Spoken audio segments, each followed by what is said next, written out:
ダメなトレスします俺これから。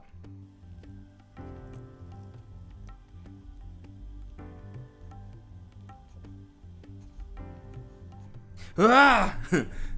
なんか違うわかりました今の違い。なんか違うでしょ。でもほぼ線に乗ってますからね。これ見て、ここが多分皆さん苦しむとこですよ。僕ね10年ぐらい前、もう10年ぐらいに経っちゃうんですね。プロのアニメーターやってて、一番上手くなる瞬間って何だったんだろうってね、後々気づいたんですけれども、実は上手い人の作画監督修正をなぞってる時間なんですよ。やっぱり実は自分修正は皆さんしますよね。要するに下書きしてそれをなぞったり、もう一回修正して、なんか気に入らないから部分的に修正してみたいなことを皆さんやりますよね。それを自分一人でやったらね、煮詰まってしまうというか、同じところのループになってしまうんですよ。線のまとめ方っていうのはやっぱいろんなやり方があって、いろんな技をやっぱ知ってた方が強いんですよね。なのでいろんな書き方をですねやっぱり吸収してる人ってほんと強いんですよ。見ただけで分かる人なんていないです、はっきり言って。いや相当経験値があったりとか、すごく感度がいい、すごいね、ポテンシャルが高い人は見ただけで吸収できるかもしれない。いやどんな人でもなぞった方が絶対吸収率っていうのかな、吸収力が高いと思います。効率いい練習は何ですか？コツはありますか？どうしたらうまく書けますか？はい、全部質問はですね、トレスしなさいですね。マジでトレスしようぜが最大にうまくなる。トレスって難しいんですよ。同じ、線の上に線を乗せるっていうのがまず難しいんですよ。でそれ乗らないと思います、なかなか。なぜか僕の指先のそのある種のなんでしょうな、良い形を取るための、手癖というかパターンと、自分の持ってる手の手癖のパターンが違うんです。例えばですよ、よくあるのは髪の毛で同じ方向にこうギザギザギザギザって書いちゃう人。同じ髪の毛のパターンしか知らないと、あ、髪の毛ってこれなんだよねっていうそのなんでしょう、パターンで、こなせる形を取れるものしか描けないんですよ。いやそうじゃなくて、髪の毛っていうのはふわっとねじってるかもしれないし、まっすぐスパーンとね直線的かもしれないし、いろんな形髪の毛ってあるんだよね。それですね、自己流にはまってしまう人はですね、毎回同じ髪の毛描いちゃうんですよ。髪型描いちゃうんですよね。っていうところからですね、実はね絵ってスポーツに似てんですね。いや体動かすの自分苦手だからそのスポーツとかと一緒にしないでくださいよってね思っちゃうかもしれないんですけど、実はね絵って身体的なんですよ。身体的っていうのは自分の指先が描けるものしか描けないんです。当たり前ですよね。自分の指先で描いたことあるものしか描けないんですよ、ね。今までそういう複雑なカーブや質感表現は自分はこうだと思ってましたっていうパターンっていうのがあるわけです。それが手癖ですね。で皆さんの手癖は、僕も手癖なんですよ。これ手癖が悪いわけじゃないんです。手癖が少ない種類、パターンが少なければそれしか表現できないんです。僕も手癖です完全にね。絵見りゃ分かりますよね。僕手癖で描いてます。だけど無数にあるんです手癖がそう無数の多分皆さん塾生さんよりは多いであろう手癖を持ってるんです僕は、ね。パターンって言った方がいいですね。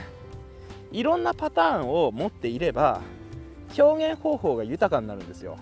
ね。絵の手癖もいろんなパターンを持ってたら細かいディテールというんですかね、質感を表現できる。もちろん全体の比率の方が大事ですけれど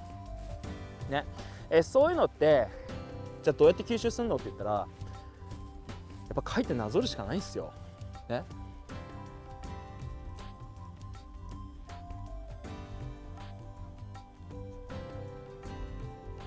わかりました今の違い。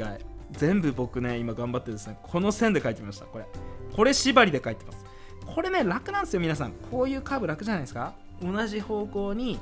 これね楽なんですよ。簡単に言うとこれですね。ギューギューギューギューもう一回ギューギューってこうやってるとですね、これどんどん平面的になって絵が硬くなるって何ですかってやつなんですよ。絵が硬いって、硬いとは何ぞやですよね、簡単に言うと。硬いというのは実はですね、もっと簡単に言うとですね、平面的ってことです。硬いイコール平面的であるってことです。要するに立体感がない。で、僕のね、見て、この添削。よく見てくださいね、僕のやつね。ここで微妙にねじれてんすよね。はい。微妙にこっちは割とですね、ほら、見て。こっちはねじってんすよ、ほら、見て。ねじってんだけど、じゃあかと思ったらこっちは割とカーブをそのまま入れてますね。で、ここは、この耳の頂点は、ちょっと曲がってふわっとやってますね。いろんな線を混ぜてんですよ。ね、僕の今の線、どこもこういう線、これ一箇所だけでしたね、そういう意味ではね。そして今、ここにあるシュッってやつ見て。これもさ、微妙にここに硬いの入れてんすよ。硬いのってわかる？ただのこれじゃないんだよ。耳の中。こういうとこですよ、皆さん見てください。見てあげてくださいよ、僕の添削を。どういうテンションだよね。このくぼみがですね、萌えポイントだとは思いませんか？これですよ。ここがですね、描きたかったところなんですよ、僕の。鎖骨で一回こうくぼんで、また上がってみたいな、このね。ここに萌えというか美しさを感じませんか？だからここに立体をこう込めてるわけですよ。なぞってるだけなんです、マジで。なぞってるけど、微妙に線の選びを変えてるんですよ。そう。わかります？多分ね、これ透過してもらえばわかるけど、頭をちょっと大きくしてるかな。それがほぼなぞってます。だってうまいんだもん、元の形の取り方はうまい。だけど、線の選び方をもっと工夫したいなと思って変えてるんですね。で、その結果、ほら、見ると同じなのにちょっと違うでしょ、この胸。で、ほぼ同じとこ書いてますけれど、微妙に違うのは実はそうなんです。ここの鎖骨に合わせてへこませてあげてみたいなことやってるんです。こうやってね、この切れ際のこの部分がね、本当にここをですね、台無しになぞるとこうです台無しじゃないな、もっとこうです。こんな感じ？これちょっと台無しになったわかる？これ台無しな感じしません？わかります？そうなんか違うでしょ。でもほぼ線に乗ってますからね。これ見て、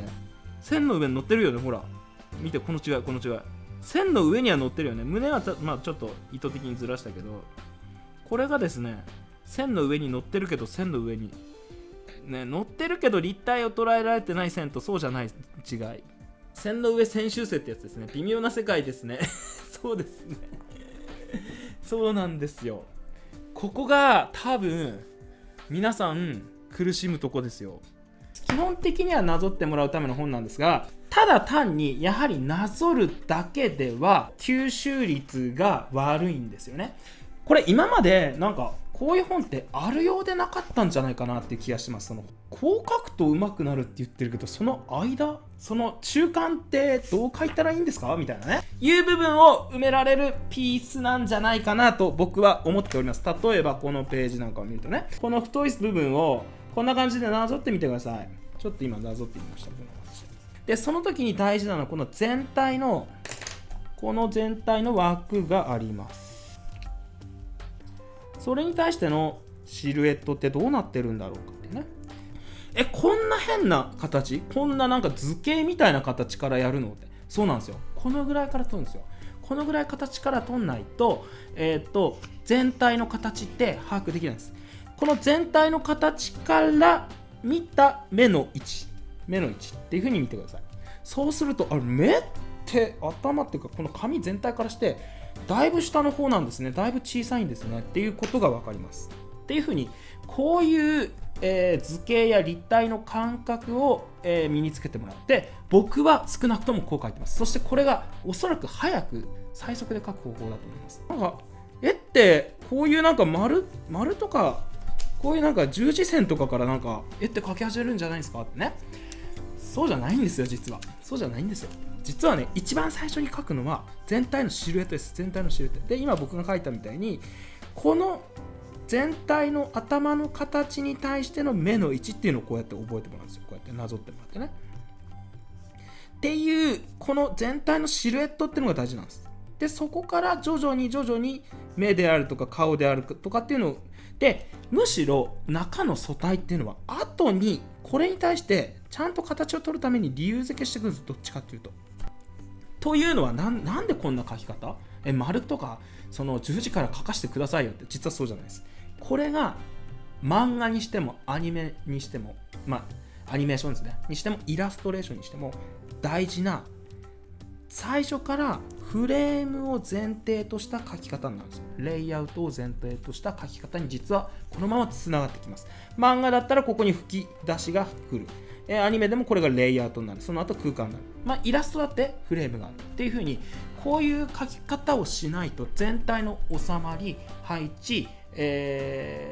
かっこいいシルエット全体の流れっていうのがそもそも組めないんです。どんどんこう丸書いてなんか足してって十字やってなんかやってっていうのだと、いつまで経ってもここでグリグリなんか重ねてなんかよくわかんないみたいなね風になってしまうんです。なのでこの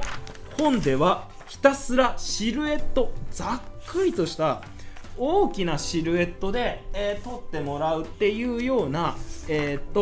形をとっております。例えばこんな感じで全身皆さん描くのって難しくないですか？特に僕添削してて皆さん困っちゃうのが、こういう線みんなどうやって描きゃいいんだ。僕はね今一発でなぞってぴったりなぞってますね。これ多分皆さんからしたら一発で弾くの多分無理っていうか難しいと思うんですよ。ここまでこんな風に皆さん弾けますか？これもう無理でしょ。こんなんいきなりなぞれません。皆さん何回もこうやって書き直してください。消しゴムで消してはとかね。ですがこの本のすごいところは、うわなぞれない難しいよってなったら、さあこう来た、簡単だなこれおいみたいな、さっきのですかこれみたいなね。こんな適当でいいんですか？こんな適当なんだみたいな感じでなぞってください。で次に来たら、あれちょっと増えた線、線増えた、ここまでワンストロークで書くんだ、これまでワンストロークなんだ、へーっつって皆さんここまで途切れのところでなるべくワンストロークで頑張って弾いてください。へー、ワンストロークってきて、あれまたなんかちょっと違うの来たぞねまたちょっと違うの来ましたねって言って、なんかちょっとだんだん細かくなってきたな、でちょっとさっきよりもまた形変わったなっていう、この感覚を手に入れてもう一回弾いてください。これさっき弾けなかった、自分で書いてうまく弾けなかったやつもう一回弾いてください。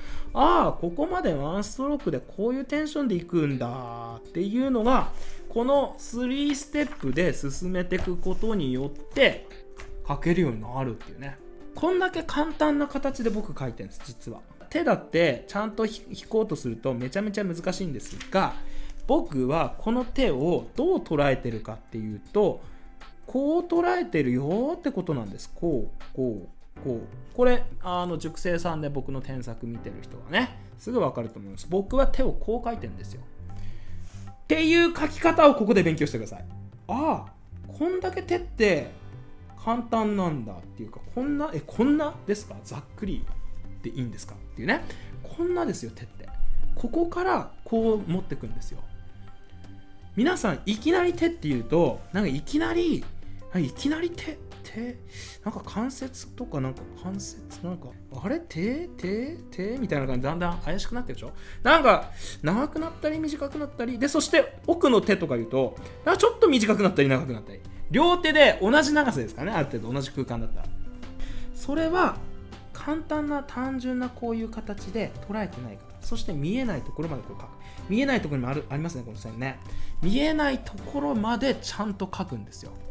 見えないところからしっかり書く。こういう感覚もすごく大事なんですよ。制服の捉え方。スカートもまるっともうまとめです。これでいいんです。制服、これ簡単。で、足もさっきと同じ応用。こんだけ簡単な図形で捉える。最初こういう形なんですよ。皆さんはなんかいきなりギザギザこう考えちゃうんですよ。これまずいんですよ。っていうこの感覚、この発想法、もうこういうなるべくシンプルな形で捉えたところから立体感であったりとか、そういうのを意識して書くと。っていう風にこの本の流れに合わせて書くことによって、そっかこういう大きなまとまりで細かく分けたからこうなってんのねとかね、これはまさに絵をうまく描くための手順そのものなんですよ。この手順そのものを何度も何度もこういうページをひたすらですねこう繰り返していくことによって、ああそっかそっかこういう手順で書けばいいのか、終わりましたと。さーて、なんか一冊俺頑張ったぞ、30日頑張った。さて新しく書くぞ。細かいところが気になって、美少女キャラは目から描いてなんか書いてみたいなことやっちゃダメってことですこれ意味なしですからね、これね皆さん意味なしなんです。これこの手順を覚えたら、この手順でどうぞ皆さん書いてください。この手順を覚えたら皆さんせっかくなんで、そっかね、全体の形があって目の位置があるんだな、なるほどっていう感じで四角を思い出しながら、最初のこの形を思い出しながら、そういう線のまとめ方を思い出しながら、こんな感じの風に取るんだとかね、とか、全身だったらこういう四角を思い出しながら、頭こんなざっくり取ってたなとかね、でスカートあんなざっくり取ってたな、で足こんなざっくり取ってたなとか、皆さんがこの本を一冊終わった後に書けるようになってほしい下書きっていうのはこんな感じです。どっちかっつうとこういうのでもなければこういうのでもないわけです。こうなんかこう目がキラキラこうしててとかね、この口どうなってんかな、もう一回この口かこの目どうなってんのかなとかじゃなくてそういうんじゃなくて、それね、いきなり描きたいもの、いきなり綺麗なものから描きたい気持ちすごくよくわかる。それはそれでね、確かに楽しいし気持ちがいいんだけど、全体の視覚の中でどういうふうに埋めるかっていうこの発想法、この配置の考え方をぜひ皆さんには吸収してほしいための本ですので、ぜひこの本が終わった後には、こういうのとかこういう感じじゃなくて、こういう方向性に皆さんの考え方が、書き方がいってほしいなと思います。昨日のそのネット添削でもあったんですよ。山の描き方はどうしたらいいのか、あそこにある林の描き方はどうしたらいいんですかとかね、一個一個の描き方の、説明ね。それは分かりました。じゃあ顔の描き方は分かりました。じゃあ、このガードレールの描き方は、家の描き方は、見ながら、描けばいいんですけれど、見ながら描くっていうのも実は難しいですよね、普通に考えてね。しかも自分の思い込みも混ざってしまうので、正確にそれをですね形を取るっていうのもかなり難しいです。しかし何も見ないより絶対見て描いた方が多分うまく描けると思います。だけどもっとね直接的に言えばなぞっちゃえよって話なんですよ。結構皆さんですね、このトレスに対して、例えばトレパク騒動騒ぎ的な感じで、なんかトレパクイコール炎上イコール、やっちゃいけないことというですね刷り込みの人が結構多いんですけれど、よく考えてほしいのはトレスして、完全にですよ、それを自分の作品ですって言って発表したり売ったりしたら、それは著作権違反ですね、完全にね。練習においては何の問題もないですよね。まずそこを、ちゃんと踏まえた上で、あるいはオリジナリティが出ないっていうね心配する人もいると思うんですけど、皆さんよく見てください。世の中のアニメキャラ、漫画キャラにしても全てが新しいキャラっていますか？目にしても顔の花にしても、それは皆さんにとって初めて見たようなキャラに見えるけれど、だいたい頭身がこのぐらいで、あるいは鼻の形はこれと似てるとか、目の形はこれに似てるとか、過去の、もういるキャラですね、既存のキャラの組み合わせに過ぎないというとですね、制作者に対してというか作る人にですね失礼に当たるかもしれないんですけれど、実際作ってる人、書いてる人自体がですね、自分の、過去に好きだった漫画やアニメ、映画とかね、いろんなコンテンツの中で、ヒントをもらってると。でそれをですね自分で絵にするときにもう超直接的に自分の技術に身につける方法があって、それが簡単に言って、トレスなんですよね。でまずその位置が今言ったようにトレスすると悪いんじゃないの、なんかそれって犯罪なんじゃないのみたいなさ思う人がまずいるんですね。まず、著作権違反っていうのをちゃんと著作権って何なんだっていうのをちゃんと調べた上で練習上全く問題がないどころかこれが一番本質的で、一番効率のいい練習かもしれないですね。であと〇〇の書き方のコツを教えてくださいっていう人がですね結構いるんですね。よくあるのが横顔だと髪の毛の立体感が出ないんですが、何か書き方にコツなどはあるのでしょうかという質問結構ありました。いやなんかその理屈はなんとなく分かったんですけどどうしたらいいかねなぞってください。僕の添削これ全然違うんです。体験として目でなんとなく分かった気になってるだけの人が多いんです。そもそもねじゃなくてそれを一回なぞると全然違った意味が出てくる見えるんですね。基本ですねまず僕の方でなぞる本っていうね、なぞるだけで絵が上達するみたいな本をね僕の方で出してるんですけど緑の本ですね。それに書いたのはまずただなぞるって言ってもいきなり細部の輪郭をねギザギザギザギザってすごい輪郭線あるでしょ。これなぞったらね切りも限りもないというかとんでもない時間かかるのはなんとなく想像つきますよね。だとしたらここも一本の線でいいんです。一本の線サクってもう一本の線ねで区切るなるべくシンプルな直線で区切ってくださいね。じゃあ雲の描き方うまいなと思う雲をもうね今だったらもうお手軽にですね Google で検索してください。でもうそれなぞってくださいね。ってこれがねなかなかねまず最初その1直線で区切れない。どうしても細部を見てしまう。全体の形を、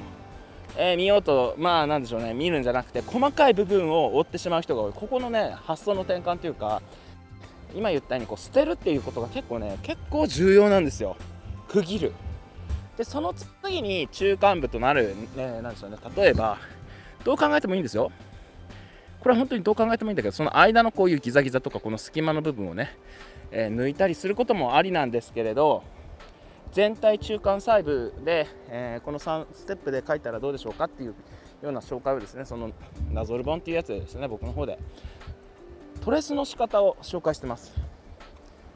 トレスの仕方なんでしょそれ関係ないよね。トレスの上手くなる方法なんだよねじゃないんです。本はそうトレスの勉強の仕方じゃないのよ。他人の絵の形を吸収する方法なんですよ。それがねシンプルな形でなるべくその無駄というか難しい要素を排除した上で、吸収しなければ細かい線なぞってもそれをですね、自分の指に吸収するのはかなり無理というか難しいんですよ。ほぼ不可能です。例えばこの輪郭線をギザギザギザっていうのを全部なぞってもそれはねアニメキャラとかでもすごい細かい髪の毛のとか目のキャラとかいるじゃないですか。あれをすごい細かくなぞってもなんでしょう、処理落ちっていうのかなね自分の CPU を、情報処理速度を超えちゃうわけですよ。インプットされないんです。吸収されないんです。そうではなくて実はこの木描くときに重要なのってこのサイズですよね。このサイズとこの道路の道幅とこの木のサイズ感まずもって何メートルの木なのあれだいたいこの道幅が5メートルぐらいなんですよ。4から5そしたら12344個半ぐらいの木の高さってことは5メーターで掛け算したら20から25メートルぐらいなんですかねこの木ねっていうのが概算で、正確じゃなくてよくていいです。ただしこれが10メートルだったらおかしな話になる。これが10メーターだったら手前のこのぐらいの木になりますね。手前のこの木はもう一回見るとこれ結構ねこういう風にしてこうやってこれ大体10メーターってもね分かるんですよ。こ一回シンプルな、図形になぞってみる。でさらに次なんでしょうね、周辺をねトレースしてみる。そうすると何かいろいろ見えてくると思います。かっこいい雲っていうのは、大事なことはですよ、どれが自分にとってかっこいい雲なのかってことをね、散々調べてください。うわ、この雲の形いいなとか、これいいなってね。これはキャラクターだろうが雲だろうが車だろうが、木だろうが全部同じです。全部の木がいいわけじゃない。僕にとってこの木の形いいなとかね、かっこいいなっていうのがあるはずです。そこがね、絵の根本なんですよ。あ、なぞりました室井先生みたいなさ、ちょっと待って、このなぞったのどうでしたかっていう。いや、なんか室井先生なんかなぞったらいいと思うんでなぞってみましたって。いや、乱暴だなって、それ乱暴です。それはちょっとね、自分が本当にいいと思うものをなぞんなければね、それはあなたの手にというかインストールするものなんで、ただなぞりゃいいってことじゃないですよで、なんか誰かがいいって言ってたからなぞりましたこの絵とか、いや、それは乱暴ですよ。何の意味、何の役に立つのか、その将来自分がどういうイメージになるのかを、分かった上で、分かったとか想像しながらなぞんないと意味ないですからね、はっきり言って。